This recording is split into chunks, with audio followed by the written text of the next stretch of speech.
Hello everyone, my name is Angelo Benozzo and I work in the field of work and organizational psychology at Valle d'Aosta University in Italy, where I also lecture qualitative research methods. In this presentation I will illustrate what has recently fueled my research, which can be summarized using the three terms in the title: art, experimentation and pluriverse. In more recent years, I have found inspiration in intertwining of the arts, literature, film, painting, installation, with research. Art is thinking, acting, and exploring emotion, and this has become part of how I work across the research process and of how I imagine research. For example, I found it quite useful to imagine research practices through the phenomenon of the Wunderkammer, or Cabinet of Curiosity, a practice which started in the Renaissance.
To research is to collect, and Wunderkammers were collections of different objects which were brought together from all over the world.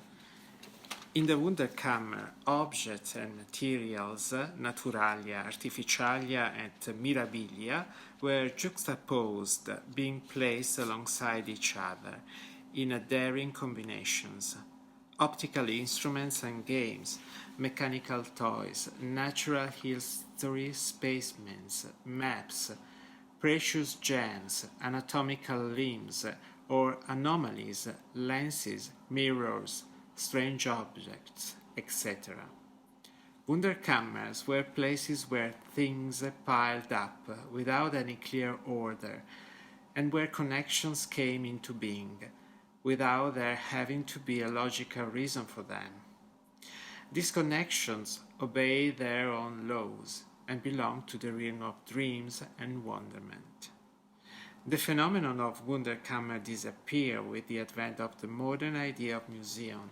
However, they survive in the assemblages of Cubism, Dadaism and Surrealism, and for example in de Chirico's metaphysical paintings and in contemporary artistic installations.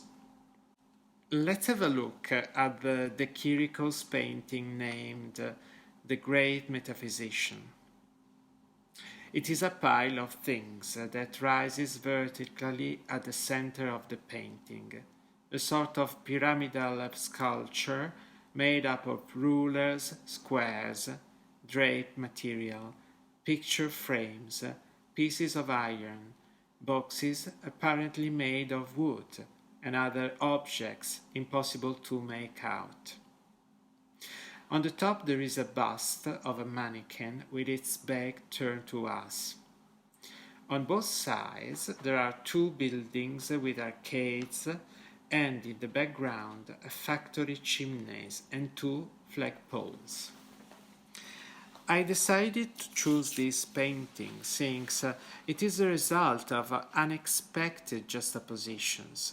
De Chirico's works from his metaphysical period are all painted assemblages, that is, constructions obtained by juxtaposing pieces which are very different from each other.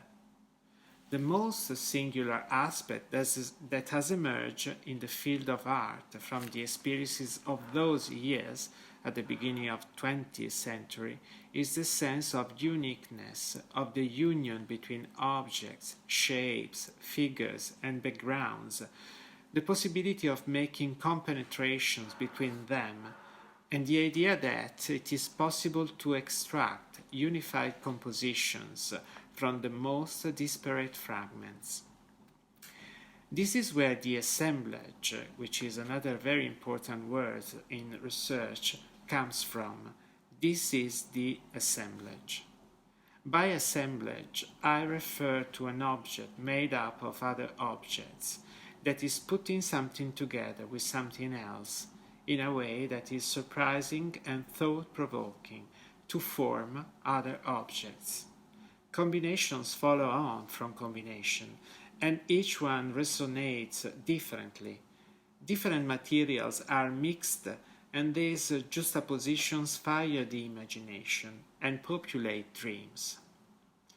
I found assemblages particularly interesting and useful for my research. They are a way to think differently about analysis, data, and data analysis.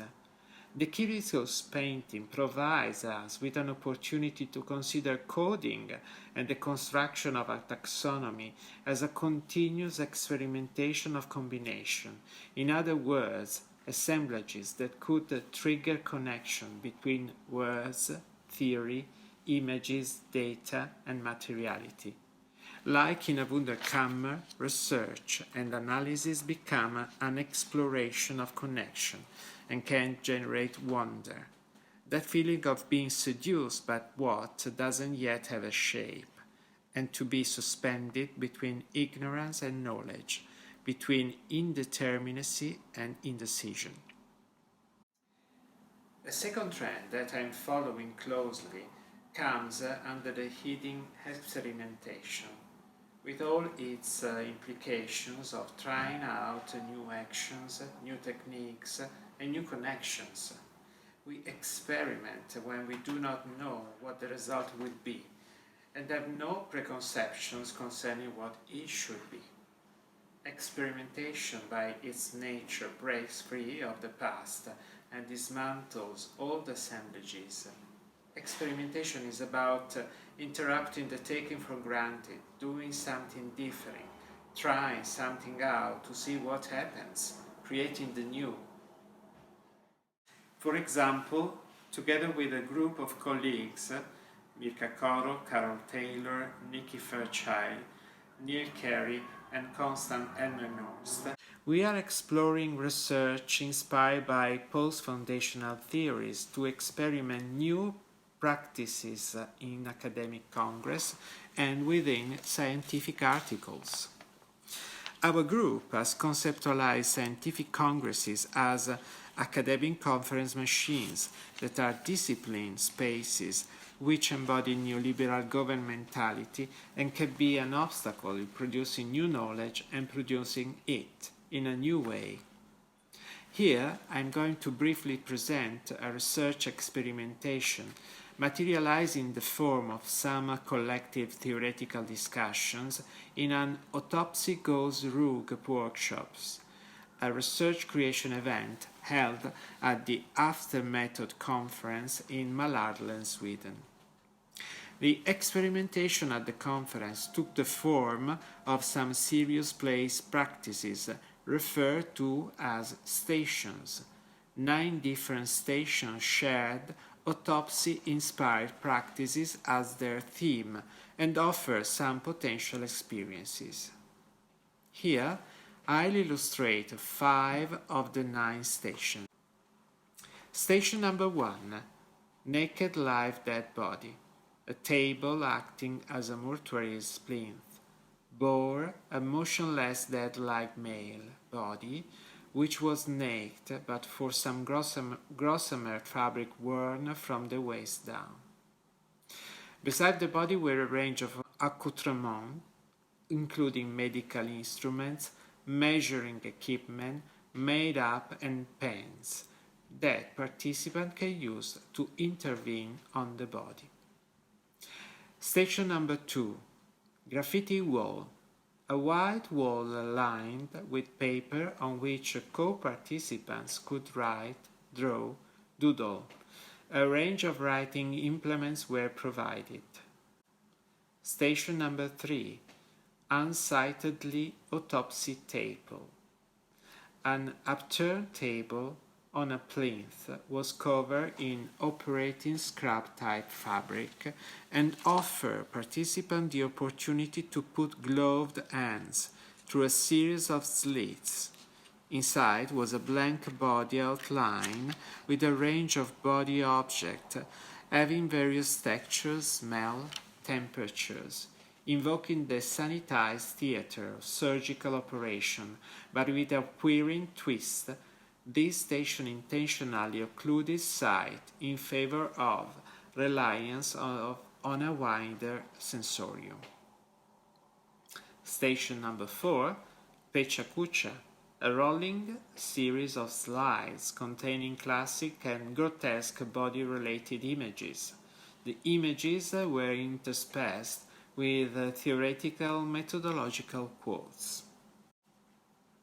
Station number 5, Contamination suits. Those bodies disorganizing the research creation event were clothed in white, hooded contamination suits with operation theater face masks, disposable plastic overshoes, and latex gloves. Through our research stations, we literally feel, produce, fabricate the death of man, the death of that man who produces knowledge of bodies and bodies of knowledge, that man who develops a research methodology to construct that knowledge.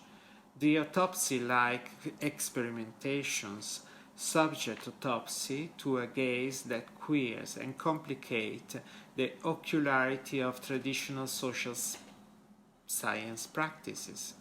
In transplanting medical autopsy into autopsy-like experimentation at an academic conference, we engaged workshop participants in rethinking methodological possibilities. The autopsy-like experiment we undertook was oriented to decentering the very notion of core, of essence, which underpinned the idea of the unitary sovereign subject. Finally, this example introduces the last term from which I am guided. This term is methodological pluriverse. The idea of pluriverse helps me to conceive a methodology capable of constructing something different, something unusual and unique. I think that today what we need is both the research and pluriverse methodologies that act to disturb the world, in the awareness that all inquiry is both ethical and political. Isabelle Stengers, in her book Une autre science est possible, argues that it is possible and necessary to change the world, only if we construct another science.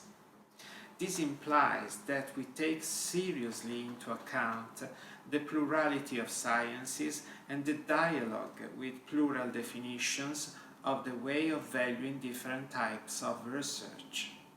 Pluriverse is a world in which many other worlds can exist, and methodological pluriverse connect the human, the non-human, the more than human, and all the other materiality. So, thank you very much for listening, and I hope you enjoyed the talk. Thank you.